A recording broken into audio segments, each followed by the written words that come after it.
LG wasn't joking around with the G3. This device is packed with so many hardware and software features that it truly sets it apart from its competition. This not only is an upgrade and a full step up from the G2 from last year, but it brings something fresh and innovative to the table that you can get on every single carrier out there right now. So let's jump into this video review and find out what really sets the LG G3 apart from its competition.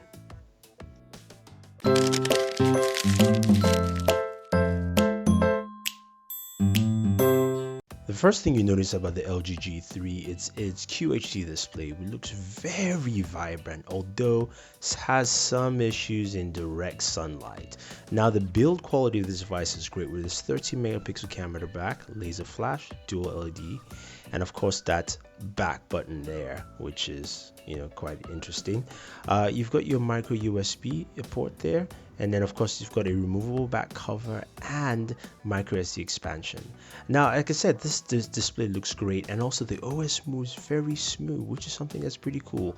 You've got that smart bulletin area, which allows you to go into your tips and tricks, which is nice that they actually put that there so I don't have to make a video.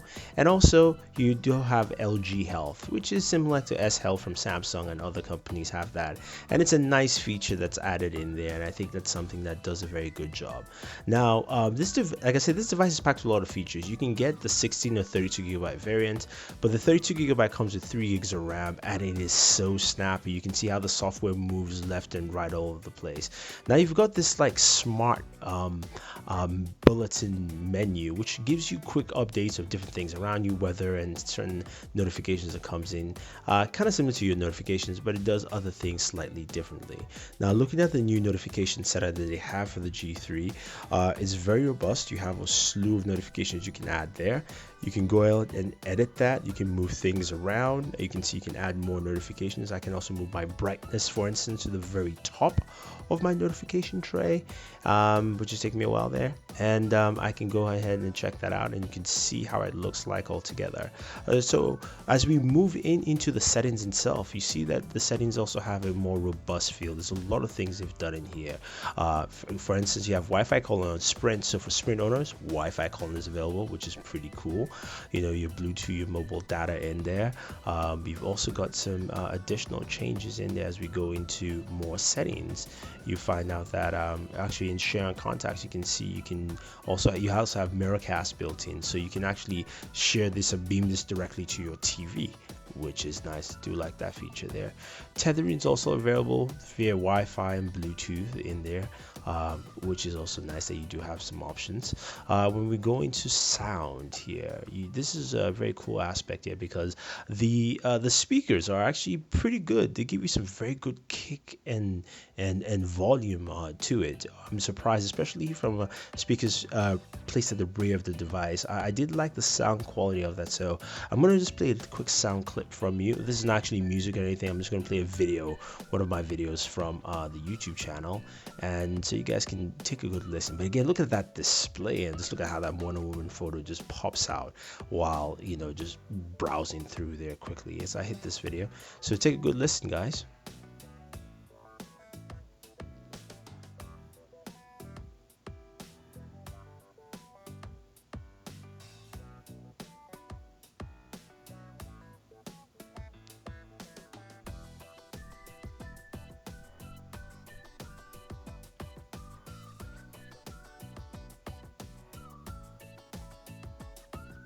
So the audio quality has been fantastic. Now again, in display, you can go in there and change your brightness setting, which is very key. Although it's kind of quirky that even though it's on automatic, you can still maneuver that. But it's very important you actually set it to auto, because it will kill your battery if you don't do that, because this display is 4 times the resolution of 720p or HD, which is very, very important to do. You've got the select home screen, of course, for easy mode and regular. The smart bulletin, which we showed you earlier, that has the tips, tricks, as well as also your LG Health. in there. You've got the ability to loop your home screen built in. Not a lot of manufacturers have the ability to turn that on and off in there, so that's also a nice feature. And as we go in, you can see it's got gestures, your lock screen with that new lock screen combination, one-handed control, your storage, but battery life. This is very important because the battery life on this thing is impeccable. Look at that there, 50 hours and 3 minutes from a 95% discharge. I was able to get about 2 days worth of battery life on this thing, and I can tell you this will last you well. I really love the fact that it does have that ability.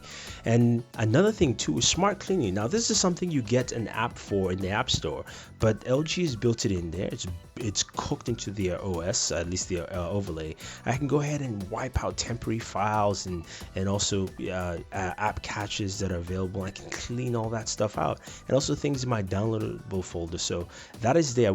I hope they expand more on this, so I don't have to download a third-party app to do that.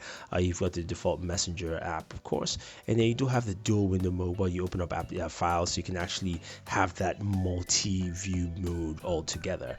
Now they've got a cloud sync option, which is very interesting. It's sort of separate away from the regular cloud sync of Google Drive. It's only limited to Box, Dropbox, and LG Cloud, but hopefully this expands to things like OneDrive and such down the line. But it's also a nice feature in there, and I do like that. The others you can see are quite simple. You've got the quick circle case settings there, and you can go in and check out all the different settings, and it's just a really robust atmosphere for anyone using this device. Now the camera itself is very simple, as you can see me there in the front facing camera, but you do have the ability to basically go in and quickly snap photos. The settings are very simple and basic, very few options there. You do have the options of course recording on UHD, which you can check out our UHD sample, or just in regular 1080p. Your modes are also very simple: panoramic, dual mode, and HDR. So not many modes or functions, but you do have camera, record, and using that laser focus, it's quite easy to snap pictures and snap away as we just pan around and take a few more pictures out there. And I really was impressed with the way the camera functioned. Now I really didn't like the fact that the camera had fewer features, but I was impressed with the function. And again, looking at that, the photos on the display, it is fantastic. I was at a wedding this weekend, Indian wedding, sort of, which I crashed, and you can see some of the photos there, and they looked pretty good, just snapping with this camera. And the display again makes everything just look fantastic, though not the best in sunlight. Hopefully that improves down the line. I really hope to see more of that. Now you're asking, what about gaming on this device? Well, we have a gaming video, we talk more about that, but I can tell you it handles games very well. The 801 processor in here is fantastic, except for one thing: this thing heats up like it is hot. It is really, really hot. That's the huge downside. Yes, devices turn hot when you game, but this thing burns. I'm serious. It's hotter than any other device I've used, but it still handles the game flawlessly without any slowdown issues whatsoever in there. Now, as we take a look at the LG G3, I think LG's really brought a lot to the table here. Given a very fast, fluid experience, I had no slowdowns, no hiccups, great battery life. Up to about 2 full days of battery life, or even more depending on use. I'm a heavy user, so I think for most moderate users, you will find that you can get up to 50 hours, as you could see there earlier on the video on there. Now, like I said, the display is great. It does a very good job in just showcasing images clearly. You can see Batman there, but I wish they do improve things like displaying in sunlight, so hopefully that will improve as we move along. But the one aspect of the display I do like is viewing and reading text. This thing is sharp. This is the best aspect of the display because you have a QHD display. Text really come out well, and in this case, the fact that they're making a Titanfall live action movie, that is crazy. I thought that would not happen. Yeah, thumbs up, because I cannot wait to see that. I had that discussion with Sam over this weekend on our Comic-Con wrap-up, so you can see how well it just displays text, and I really like the fact it does that. But overall, this is a great device. I love it. I really can't say anything bad about it other than the fact that, hey, you know what, it doesn't have wireless charging. That's my only beef and gripe. But if you guys have any questions or any comments, let me know. Otherwise, don't forget to like this video, share this video, and favorite this video so we can make more videos for you. But this is Thunder E saying thank you. Don't forget to subscribe to the channel and always enjoy your entertainment.